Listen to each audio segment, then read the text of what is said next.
Assalamualaikum dear students, welcome to Physics Hub with Aisha. I'm back with another topic of chapter 11 electrostatics, which is electric field and its intensity. जैसे कि आपको इस topic के नाम से ही अंदाजा हो रहा है कि electric field is some region associated with a charged particle.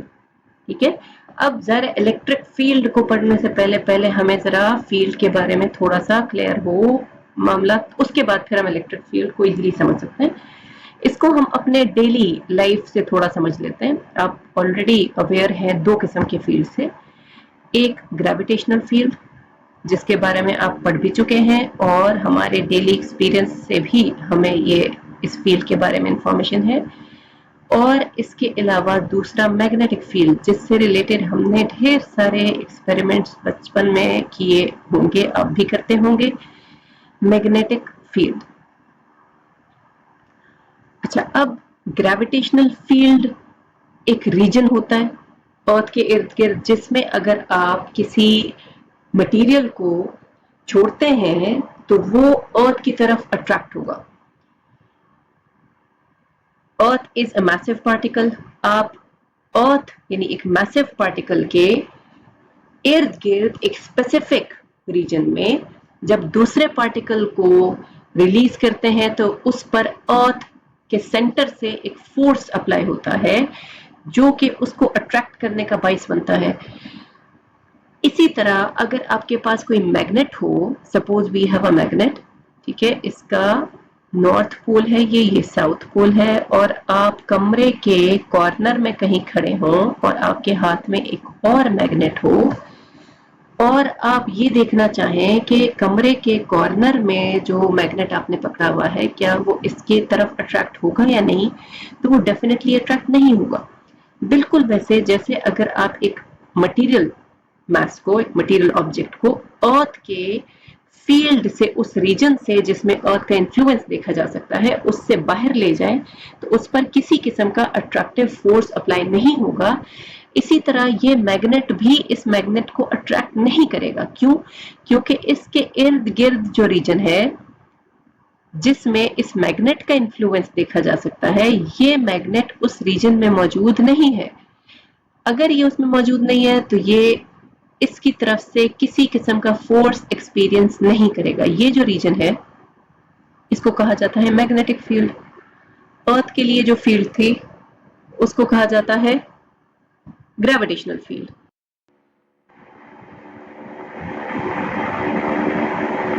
Magnetic field. अच्छा, बिल्कुल इसी तरह जैसे अर्थ के इर्द गिर्द एक रीजन है जिसमें अर्थ की तरफ से इन्फ्लुएंस दूसरे मास पर देखा जा सकता है, एक मैग्नेट के इर्द गिर्द एक रीजन है जिसमें मैग्नेट का इन्फ्लुएंस देखा जा सकता है दूसरे मैग्नेटिक मटेरियल पे.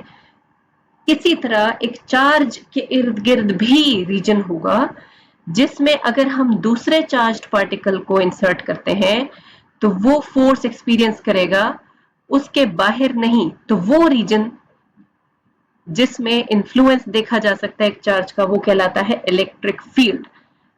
For this purpose suppose we have a charge which is represented by plus q, और इसके इर्द गिर्द जिस रीजन की हम बात कर रहे हैं जिसमें इसका इन्फ्लुएंस देखा जा सकता है, suppose this is the region in which its influence can be seen. अब जरूरी यह है कि जिस नेचर का हम मटेरियल ले रहे हैं उसी नेचर का दूसरा मटेरियल होना चाहिए. If this is a charged particle then we should have another charged particle in order to see its influence. जैसे अगर अर्थ का इन्फ्लुएंस देखना था तो हमें एक दूसरा मास चाहिए था. अगर हमें एक मैग्नेटिक प्रॉपर्टीज वाले मटेरियल का इन्फ्लुएंस देखना था तो हमें दूसरा मैग्नेटिक मटेरियल चाहिए था. उसी तरह अगर हमें एक चार्ज का इन्फ्लुएंस देखना है तो हमें दूसरा चार्ज चाहिए इन ऑर्डर टू सी कि इसका इफेक्ट कितना आएगा उसमें. यहां पर अगर हम कोई न्यूट्रल ऑब्जेक्ट रखेंगे तो न्यूट्रल ऑब्जेक्ट पर किसी किस्म का फोर्स एक्सपीरियंस नहीं होगा. बिल्कुल वैसे ही जैसे अगर आप एक मैग्नेट के करीब कोई वुडन पीस रखते हैं और वो वुडन पीस किसी किस्म का फोर्स एक्सपीरियंस नहीं करता, वैसे ही अगर आप इसके इर्द गिर्द कोई न्यूट्रल पार्टिकल इंसर्ट करेंगे तो वो भी किसी किस्म का फोर्स एक्सपीरियंस नहीं करेगा। तो हमें चाहिए एक दूसरा चार्ज। अगर इस रीजन में कहीं पर भी किसी भी पॉइंट पर हम एक चार्ज प्लेस करते हैं, suppose this is the point जिस पर हम एक चार्ज प्लेस करते हैं, तो वो फोर्स एक्सपीरियंस करेगा। अब मसला ये है कि हम किस किस्म का चार्ज रखें और ये चार्ज हमारे पास किस नेचर का होगा। तो हमेशा जहन में रखें कि चाहे हम वो चार्ज उठाएं जो कि फील्ड बना रहा है, या फिर वो चार्ज लें जिस पर हमें इस चार्ज का इन्फ्लुएंस देखना हो, दोनों ही पॉइंट चार्जेस होंगे। ये भी पॉइंट चार्ज है जो कि फील्ड दे रहा है, ये भी पॉइंट चार्ज है जो कि इसके फील्ड से इफेक्ट हो रहा है।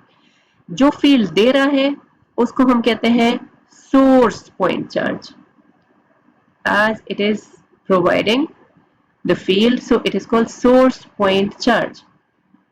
और जो फोर्स एक्सपीरियंस कर रहा है उसको कहेंगे test point charge, as we are testing the field of the source by placing a charged particle, so it is called test point charge। लेकिन यहाँ पे एक और बहुत बड़ी कंफ्यूजन है।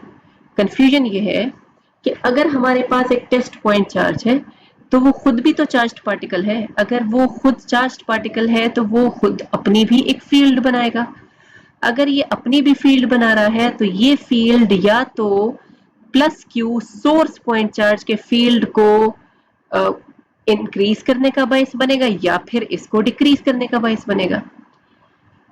तो फिर हम कैसे इसके ओरिजिनल फील्ड को स्टडी कर सकेंगे?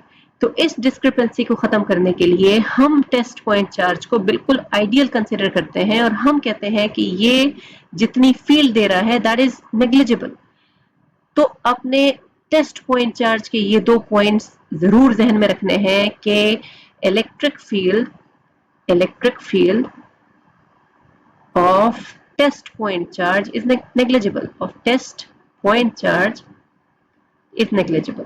इसकी फील्ड है ही नहीं, आप ये समझें, जो कि सोर्स पॉइंट चार्ज के फील्ड को इफेक्ट कर सके। दूसरा सबसे अहम पॉइंट जो आपने अपने जहन में रखना है कि एज अ कन्वेंशन हम हमेशा टेस्ट चार्ज को पॉजिटिव कंसिडर करेंगे।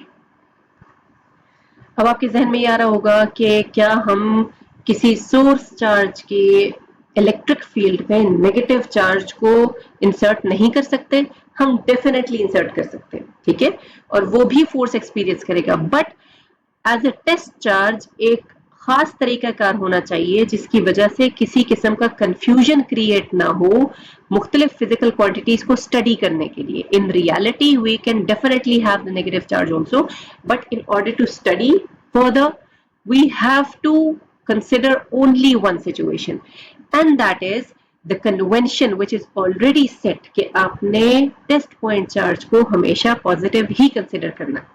Okay, so now coming back to this figure, अगर हम यहाँ पे टेस्ट चार्ज को कंसिडर कर लेते हैं positive, let me search for, अच्छा अगर हम इसको पॉजिटिव कंसिडर करते हैं, लेट्स सी कि what will be the direction of the force. ये सबसे अहम पॉइंट है जिससे आपको आइडिया होगा कि इलेक्ट्रिक फील्ड की डायरेक्शन क्या होगी।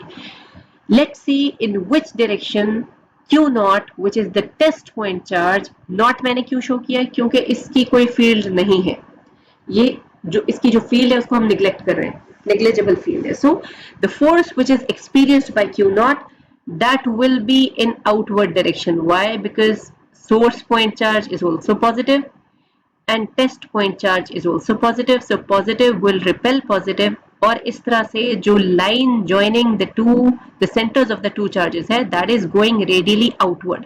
Similarly, if we place this test point charge somewhere here, still both are positive charges and this will again repel it outward. इस तरह 3-dimensional space में जो इस सोर्स पॉइंट चार्ज के इर्द गिर्द है, कहीं पर भी किसी भी पॉइंट पर अगर आप टेस्ट चार्ज को प्लेस करते हैं तो ये एक रिपल्सिव फोर्स एक्सपीरियंस करेगा जिसकी वजह से आपको जो फील्ड की डायरेक्शन है वो रेडियली आउटवर्ड मिलेगी। तो इट मीन्स के we will get radially outward lines forces के लिए। इन लाइंस को ज़ाहिर हम देख नहीं सकते, तो इनको हम कहते हैं इमेजिनरी लाइंस। ये इमेजिनरी होती है, इमेजिनरी लाइंस। लेकिन कौन सी लाइंस है? वो लाइंस जिस डायरेक्शन में फोर्स अप्लाई हो रहा है, तो इनको हम नाम दे देते हैं इमेजिनरी लाइंस ऑफ फोर्सेस।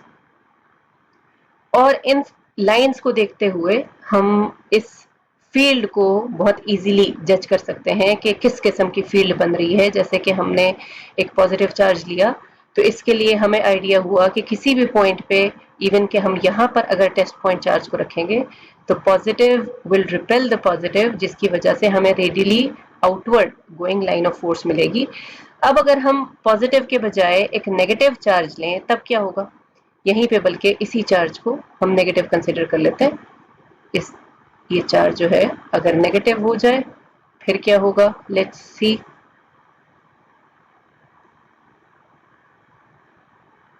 चले फील्ड दोबारा बना लेते हैं और हम एक नेगेटिव चार्ज कंसिडर कर लेते हैं। अब किसी भी पॉइंट पे अगर हम चार्ज रखेंगे which is test point charge, तो according to the convention it has to be positive. किसी भी हाल में हमने इसको पॉजिटिव कंसिडर करना है, तो इसका मतलब हुआ कि this is positive test charge. अब इस पर चार्ज पॉजिटिव है, इस पर चार्ज नेगेटिव है। This time it will be attracted towards this source point charge. इसी तरह आप किसी भी पॉइंट पे रखें इस टेस्ट पॉइंट चार्ज को, सोर्स पॉइंट चार्ज इसको अपनी तरफ अट्रैक्ट करेगा। इसका मतलब है जो फोर्स की डायरेक्शन होगी, जो चार्जेस हैं उनके सेंट्रल पॉइंट्स का लाइन ऑफ जॉइनिंग, उसी पर फोर्स एक्ट करेगा। वो रेडियली इनवर्ड आ रहा है। For a positive source charge it was radially outward, but if the charge is negative then we are getting the lines of forces to be radially inward। और ये 3 dimensional space में होगा। यहाँ आपको 2 dimensional surface पे नजर आ रहा है, but it will be 3 dimensional। तो आपको ये क्लियर हो गया कि अगर हमारे पास पॉजिटिव चार्ज है तो उसके लिए लाइंस ऑफ फोर्सेस जो है वो रेडियली आउटवर्ड होंगी। अगर नेगेटिव चार्ज है तो lines of forces radially inward होंगी। इसको एज अ टॉपिक हम फर्दर पढ़ेंगे, लेकिन ज़ाहिर है इलेक्ट्रिक फील्ड को समझने के लिए ये पॉइंट हमारे लिए ज़रूरी था, जिसकी वजह से इसको हमने पहले से ही डिस्कस कर लिया। अब आते हैं इस फील्ड की इंटेंसिटी पर। हमें कैसे पता चले कि किस पॉइंट पर इंटेंसिटी इस फील्ड की ज्यादा है, किस पॉइंट पर इंटेंसिटी कम है? इंटेंसिटी बेसिकली हम किस चीज की देखना चाह रहे हैं? फोर्स की, कि किस पॉइंट पर फोर्स ज्यादा अप्लाई हो रहा है, किस पॉइंट पे फोर्स कम अप्लाई हो रहा है। सपोज के हम रखते हैं एक लाइन ऑफ फोर्स हम ले लेते हैं और उस पर हम 2 अलग अलग पॉइंट्स कंसिडर कर लेते हैं। सपोज के एक पॉइंट हमने ये कंसिडर कर लिया, लेट्स नेम इट एज 1, और एक पॉइंट हम ये कंसिडर कर लेते हैं, let's name it as 2। 1 point के लिए जो फासला है उसको हम r1 कंसिडर कर लेते हैं और 2 पॉइंट के लिए जो फासला है उसको हम r2 कंसिडर कर लेते हैं। अब हम ये देखना चाहते हैं कि अगर हम पॉइंट 1 पर Q0 को रखेंगे तब कितना फोर्स एक्सपीरियंस करेगा, और अगर हम पॉइंट 2 पर रखेंगे तब कितना फोर्स एक्सपीरियंस करेगा। जितना ज्यादा ये फोर्स एक्सपीरियंस करेगा हम कहेंगे उतना ही फील्ड स्ट्रॉन्ग है इस सोर्स चार्ज का। ठीक है, तो इसका मतलब हुआ कि हम फोर्स को तो देखना चाह रहे हैं, लेकिन जो टेस्ट पॉइंट चार्ज एक्सपीरियंस कर रहा है, इसका मतलब है फोर्स पर यूनिट चार्ज देखना चाह रहे हैं। तो इस फोर्स को जो कि test point charge Q0 experience कर रहा है, इसको हम कहते हैं इलेक्ट्रिक फील्ड इंटेंसिटी, जिसको हम कैपिटल E से रिप्रेजेंट करते हैं। अब अगर हम इसके नेचर की तरफ आए तो force is a vector quantity, so naturally E भी वेक्टर क्वांटिटी बन जाता है, क्योंकि चार्ज तो वेक्टर क्वांटिटी नहीं है, ये तो स्केलर क्वांटिटी है। तो इसका मतलब हुआ कि अगर ये वेक्टर है तो ये भी वेक्टर होगा। जो डायरेक्शन फोर्स की होगी वही डायरेक्शन इलेक्ट्रिक फील्ड इंटेंसिटी की होगी। अगर डायरेक्शन रेडियली इनवर्ड है फोर्स की तो E की भी रेडियली इनवर्ड है, अगर फोर्स की डायरेक्शन रेडियली आउटवर्ड है तो E की भी डायरेक्शन रेडियली आउटवर्ड है। अब यहां से आप फोर्स की भी वैल्यू निकाल सकते हैं इजीली, इसको थोड़ा सा रीअरेंज करके। You can easily find out the value of force if charge and electric field intensities are given to you. कैसे, इसको रीअरेंज कर लेते हैं भाई। F बराबर हो जाएगा किसके, Q नॉट E के। लेकिन अब हम बेसिकली देखना ये चाह रहे हैं कि E की वैल्यू कैसे चेंज होगी, किन किन फैक्टर्स पर ये डिपेंड करेगा, इसका यूनिट क्या होगा। हम अब इन इंफॉर्मेशन की तरफ आ जाते हैं। Coming to this expression again, इसको हम इक्वेशन 1 का नाम देते हैं और इस रिप्रेजेंटेशन को हम रेस कर देते हैं क्योंकि अब हमें इसी इक्वेशन 1 को आगे बढ़ाना है। लेकिन हम पहले देखना चाह रहे हैं सिर्फ मैग्नीट्यूड को। We are not interested in vector representation for the time being, ताकि हम समझ सकें कि E की वैल्यू कितनी होगी, किन किन फैक्टर्स पर E की वैल्यू डिपेंड करेगा, वगैरह वगैरह। अब आप देखें, हमने कूलम्स लॉ से फोर्स की एक्सप्रेशन सीखी थी कि F इक्वल्स के Q1 Q2 bye r square. अगर एक चार्ज Q1 था, दूसरा चार्ज Q2 था, तो F बराबर था के Q1 Q2 bye r square के। लेकिन यहां पर एक चार्ज हमारा है सोर्स चार्ज, दूसरा चार्ज हमारे पास है टेस्ट पॉइंट चार्ज। ठीक है, एक सोर्स पॉइंट चार्ज है, दूसरा टेस्ट पॉइंट चार्ज है। तो Q1 की जगह हमारे पास आ गया Q। जहन में रहे कि फिलहाल हम नेगेटिव पॉजिटिव को कंसिडर नहीं कर रहे, सिर्फ वैल्यू देख रहे हैं। तो इस मर्तबा एक्सप्रेशन क्या फॉर्म ले लेगा, k q naught by r square. ठीक है, ये हो गई फोर्स की एक्सप्रेशन।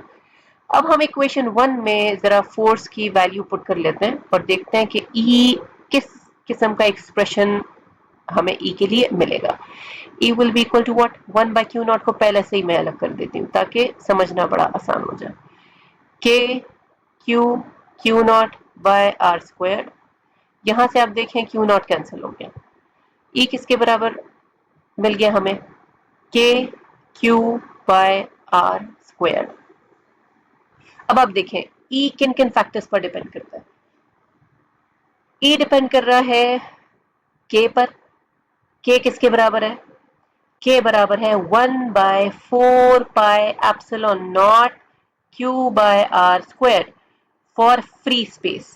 ठीक है, अगर यहाँ पे फ्री स्पेस नहीं होगा, मीडियम होगा, तो एप्सिलॉन नॉट रिप्लेस हो जाएगा with epsilon which is the permittivity of the medium. ठीक है, तो इसका मतलब है कि ये डिपेंड कर रहा है परमिटिविटी ऑफ द मीडियम पे कि मटेरियल किस किस्म का है। अगर तो आपने कोई मटेरियल मीडियम रखा है एक्सेप्ट फॉर एयर, तो उसके लिए आपको इलेक्ट्रिक फील्ड इंटेंसिटी कम मिलेगी। जैसे कि फोर्स था, जाहिर है electric field intensity is nothing but the force per unit test charge.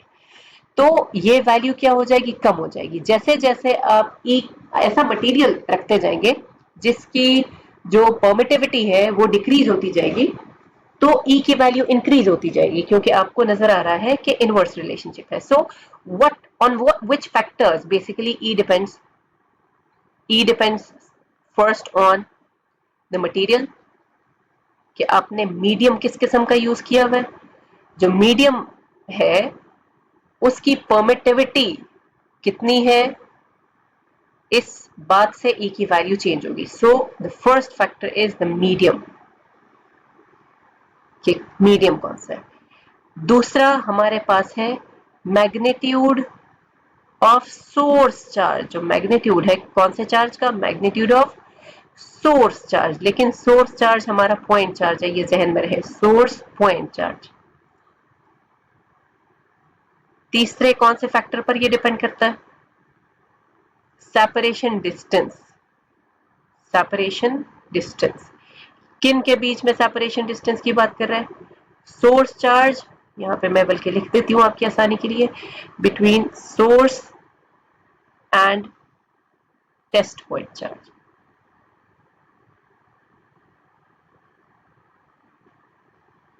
तो E यानी इलेक्ट्रिक फील्ड इंटेंसिटी की वैल्यू तीन फैक्टर्स पर बेसिकली डिपेंड करती है, nature of the medium, magnitude of source point charge and separation distance between the two charges। अब ये directly proportional है सोर्स पॉइंट चार्ज के मैग्नीट्यूड के। तो इसका मतलब है कि अगर आपके सोर्स पॉइंट चार्ज का मैग्नीट्यूड ज्यादा होगा तो इलेक्ट्रिक फील्ड इंटेंसिटी ज्यादा होगी। अगर सोर्स पॉइंट चार्ज का मैग्नीट्यूड कम होगा तो इलेक्ट्रिक फील्ड इंटेंसिटी कम होगी। अगर फासला सोर्स पॉइंट चार्ज और टेस्ट पॉइंट चार्ज के बीच में ज्यादा होगा तो इलेक्ट्रिक फील्ड इंटेंसिटी कम होगी, और अगर ये फासला कम होगा तो इलेक्ट्रिक फील्ड इंटेंसिटी ज्यादा होगी। अब आप अगर वैल्यूज पुट करके भी देख लें इस एक्सप्रेशन में जो हमने पॉइंट्स 1 और पॉइंट 2 कंसिडर किए हुए, अगर आप उनके रिस्पेक्टिव फासले R1 और R2 पुट कर लें for E1 and E2, suppose के हम पहले इलेक्ट्रिक फील्ड इंटेंसिटी को E1 कंसिडर कर लेते हैं, तो this will be equal to 1/4 pi epsilon naught Q by R1 square. ठीक है, E2 किसके बराबर हो जाएगा 1/4 pi epsilon naught Q by R2 square. हमने ना तो मीडियम चेंज किया ना ही हमने चार्ज को चेंज किया, हमने सिर्फ फासला चेंज किया, but still we are seeing के R1 is greater than R2। आपको नजर आ रहा है कि R1 जो है वो R2 से तो ग्रेटर है। तो अगर R1 R2 से ग्रेटर है तो इसका मतलब होगा कि E2 will be greater than E1। क्यों? क्योंकि इनवर्स रिलेशनशिप है इलेक्ट्रिक फील्ड इंटेंसिटी और separation distance between the two charges के। अगर सेपरेशन डिस्टेंस ज्यादा है तो इलेक्ट्रिक फील्ड इंटेंसिटी कम है, अगर सेपरेशन डिस्टेंस कम है तो इलेक्ट्रिक फील्ड इंटेंसिटी ज्यादा होगी। अच्छा, अब आ जाते हैं हम इसके यूनिट की तरफ। इसको हम किस यूनिट में एक्सप्रेस करेंगे? अब आपने स्टार्ट से जो एक्सप्रेशन देखी that was a very plain and simple expression, वहीं से हमें आइडिया हो जाएगा कि इसका जो यूनिट है वो क्या होगा। वी हैड ऑलरेडी सीन के जो इलेक्ट्रिक फील्ड इंटेंसिटी है that is the force per unit test charge. तो हम इस एक्सप्रेशन में जो फिजिकल क्वांटिटीज यूज हुई हुई है सीधा सीधा उनके यूनिट्स लिख लेते हैं। यूनिट ऑफ E के लिए हम देखेंगे न्यूमरेटर में कौन सी फिजिकल क्वांटिटी है फोर्स, इसका यूनिट क्या है न्यूटन। डिनोमिनेटर में कौन सी क्वांटिटी है चार्ज, इसका यूनिट क्या है Coulomb. So the unit is Newton पर कूलॉम। अब आपकी बुक में इसी टॉपिक में स्टार्ट में ही लिखा हुआ है कि इसका दूसरा यूनिट है वोल्ट पर मीटर। इसका दूसरा जो यूनिट है दैट इज वोल्ट पर मीटर। लेकिन ज़रा अभी हमने वो एक्सप्रेशन नहीं पढ़ी जिसके तहत हम ये यूनिट निकालें, तो फिलहाल हम इसको स्किप कर देते हैं। हम जब टॉपिक पढ़ेंगे फर्दर तो हम इसका जो यूनिट है नया वो निकाल लेंगे। बहरहाल न्यूटन पर कूलम हो या फिर वोल्ट पर मीटर हो, दोनों के मीनिंग्स एग्जैक्टली सेम है, इसमें कोई डिफरेंस नहीं है। चले आगे बढ़ते हैं जरा। अब वेक्टोरियल रिप्रेजेंटेशन की तरफ आ जाते हैं। इसका डायरेक्शन क्या होगा? ये तो हमने जान लिया कि अगर हमारे पास एक पॉजिटिव चार्ज होगा तो उसके लिए जो इलेक्ट्रिक फील्ड हमें मिलेगी इमेजिनरी लाइंस के थ्रू वो रेडियली आउटवर्ड होगी। ठीक है, अब यहाँ पे एक और भी बहुत ही अहम पॉइंट है जो कि मैं वेक्टोरियल रिप्रेजेंटेशन के बाद आपको बताती हूँ। चलें, ये रेडियली आउटवर्ड हो गया। अगर हमारे पास एक नेगेटिव चार्ज है तो उसके लिए जो फील्ड होगी वो रेडियली इनवर्ड होगी। हमें ये कैसे पता चला? अब हमें टेस्ट चार्ज को रखने की जरूरत नहीं है। एक मर्तबा हमने टेस्ट चार्ज रख के देख लिया कि ये किस डायरेक्शन में फोर्स एक्सपीरियंस करेगा। अब हमें टेस्ट चार्ज रखने की जरूरत नहीं है। अंडरस्टूड हो गया कि अगर हम रखेंगे पॉजिटिव चार्ज के लिए तो वो इस डायरेक्शन में फोर्स एक्सपीरियंस करेगा, और अगर हम नेगेटिव चार्ज के लिए रखेंगे तो वो इनवर्ड फोर्स एक्सपीरियंस करेगा। तो अब टेस्ट चार्ज नहीं रखेंगे। अब हम वेक्टोरियल रिप्रेजेंटेशन के लिए पहले डेफिनेशन पर जाते हैं, फिर दोबारा फोर्स की एक्सप्रेशन पर जाते हैं। Force per unit test positive charge. अगर फोर्स वेक्टर क्वांटिटी है तो इलेक्ट्रिक फील्ड इंटेंसिटी भी वेक्टर क्वांटिटी है। फोर्स को हमने कैसे रिप्रेजेंट किया था? अभी हमने इसका मैग्नीट्यूड क्या देखा था 1/4 pi epsilon naught Q naught by R square, ये मैग्नीट्यूड था। लेकिन अगर किसी भी वेक्टर का, सपोज के एफ वेक्टर ही हम ले रहे हैं, अगर किसी भी वेक्टर का हमें यूनिट वेक्टर निकालना हो तो यूनिट वेक्टर मिलता है वेक्टर को उसके मैग्नीट्यूड से डिवाइड करके। तो यहां से हमें वेक्टर एफ किसके बराबर मिल जाएगा, F into its unit vector. ये एफ किसको रिप्रेजेंट कर रहा है, मैग्नीट्यूड को रिप्रेजेंट कर रहा है, मैग्नीट्यूड। एफ कैप किसको रिप्रेजेंट कर रहा है, यूनिट वेक्टर को रिप्रेजेंट कर रहा है, यूनिट वेक्टर। यहाँ पे मैंने इसको एफ कैप से रिप्रेजेंट किया है। अब अगर हम इस यूनिट वेक्टर को रिप्रेजेंट करें आर से, सपोज के यहाँ पर हमने रखा टेस्ट पॉइंट चार्ज, ठीक है, और उसने इस सिम्थ में फोर्स एक्सपीरियंस किया, तो इसी डायरेक्शन में इसका यूनिट वेक्टर होगा। अगर मैं इसको आर कैप से रिप्रेजेंट कर रही हूं तो एफ कैप फिर हम शो नहीं करेंगे, ये प्योरली हम पे डिपेंड करता है कि हमने एक फिजिकल क्वांटिटी का सिंबल क्या लिया है, हमने इसको कैसे रिप्रेजेंट किया है। तो अगर हमें मैग्नीट्यूड से वेक्टर बनाना हो तो हमें क्या करना पड़ता है, हमें यूनिट वेक्टर से मल्टीप्लाई करना पड़ता है। तो ये उस फोर्स का मैग्नीट्यूड था जिसका यूनिट वेक्टर यहाँ पर हम आर कंसिडर कर रहे हैं, क्योंकि फासला यहाँ पे हमने आर लिया था, तो यूनिट वेक्टर को भी आर कैप से रिप्रेजेंट कर लेते हैं। तो इस मैग्नीट्यूड को हम रिस्पेक्टिव यूनिट वेक्टर से मल्टीप्लाई कर देते हैं, तो ये बन गया वेक्टर। अब ई की बात करते हैं, वेक्टर फॉर्म। ये किसके बराबर हो जाएगा, 1/4 पाई एप्सिलॉन नॉट, जो कि के बराबर है, ठीक है, into Q naught by R squared R cap. और ये 1/Q0 मैं इधर ही पहले से ही लिख देती हूँ ताकि आपको कैंसिलेशन में किसी किस्म की कंफ्यूजन ना हो।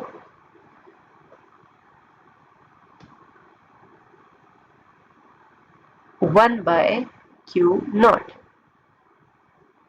ये Q0 कैंसिल हो गया, हमारे पास वेक्टर E किसके बराबर मिला, 1/4 pi epsilon naught Q by R squared R cap. ये किस सिचुएशन में मैंने लिया है, फॉर द फ्री स्पेस, ठीक है, this is permittivity of free space. इसका मतलब है मैं इलेक्ट्रिक फील्ड इंटेंसिटी को देख रही हूँ इन फ्री स्पेस। अगर आप मीडियम रखेंगे तो ये एप्सिलॉन के साथ रिप्लेस हो जाएगा। अगर जनरली इसकी वैल्यू यहाँ पे हम कंसिडर करें तो इसको हम k के साथ रिप्लेस कर सकते हैं। जहन में रहे कि k की वैल्यू चेंज हो सकती है if you are changing the medium, ठीक है। अगर आप मीडियम को चेंज कर देंगे तो परमिटिविटी चेंज हो जाएगी, अगर परमिटिविटी चेंज हो जाएगी तो नेचुरली के की वैल्यू चेंज हो जाएगी, अगर के चेंज हो गया तो फोर्स भी चेंज और इलेक्ट्रिक फील्ड इंटेंसिटी भी चेंज। अच्छा, अब इसकी डायरेक्शन क्या होगी, it will be having exactly the same direction as that of the force. अब यहाँ पे एक बहुत अहम पॉइंट कि अगर हम यहाँ किसी भी पॉइंट पर देखना चाहें कि इलेक्ट्रिक फील्ड के कितने डायरेक्शंस हो सकते हैं, जैसे अगर यहाँ पर हमने रखा टेस्ट पॉइंट चार्ज को, तो ये कितने डायरेक्शंस में फोर्स एक्सपीरियंस करेगा, एक ही डायरेक्शन में फोर्स एक्सपीरियंस करेगा, ठीक है। दूसरे किसी डायरेक्शन में फोर्स एक्सपीरियंस नहीं कर रहा है तो इसका मतलब है कि E will have only one direction, this E will have only one direction। इसके मल्टीपल डायरेक्शन एक पॉइंट पे, एक पॉइंट की बात हो रही है, will have only one direction, ठीक है। आपने इस बात में कंफ्यूज नहीं होना कि मैं कह रही हूं कि वन डायरेक्शन, तो यहाँ तो आपको डायरेक्शन ये कुछ इस तरह से नजर आ रही है, यहाँ पे तो ये नजर आ रही है, directions are quite different. I am talking but at single point, एक पॉइंट के लिए you will have only one direction. अगर पॉइंट आप ये रखेंगे तो इसके लिए अपना स्पेसिफिक डायरेक्शन होगा, अगर आप पॉइंट ये रखेंगे तो इसके लिए अपना स्पेसिफिक डायरेक्शन होगा, but at one point you can never ever have more than one direction for E, जिसकी वजह से दो लाइंस कभी भी क्रॉस नहीं हो सकती। आप ये नहीं कह सकते कि फील्ड में किसी पॉइंट पे आपके पास एक फील्ड है और उस फील्ड में दो लाइंस ऑफ फोर्सेस एक दूसरे को इंटरसेक्ट कर रही है किसी पॉइंट पे, ऐसा पॉसिबल नहीं है। क्योंकि अगर ऐसा पॉसिबल होगा तो एक पॉइंट पर दो डायरेक्शंस हो जाएंगे, जो कि पॉसिबल नहीं है। एक पॉइंट पर हमेशा फोर्स एक ही डायरेक्शन में एक्सपीरियंस होगा, जिसकी वजह से इलेक्ट्रिक फील्ड इंटेंसिटी की भी एक ही डायरेक्शन होगी। So that's all for the concept of electric field and electric field intensity. हम इंशाल्लाह फर्दर कंटिन्यू करेंगे with the examples of this chapter. आपको एक मरतबा फिर याद दिला दूं कि आप मेरे चैनल को सब्सक्राइब करें, बेल आइकन को जरूर आप प्रेस करें ताकि आपको मेरी नई आने वाली वीडियोस का नोटिफिकेशन मिले और आपको वीडियोस देखने में आसानी हो, और जो वीडियोस मैं इतनी मेहनत से बना रही हूँ आप उसको लाइक करना बिल्कुल ना भूलें। सो मिलते हैं नेक्स्ट लेक्चर में इंशाल्लाह।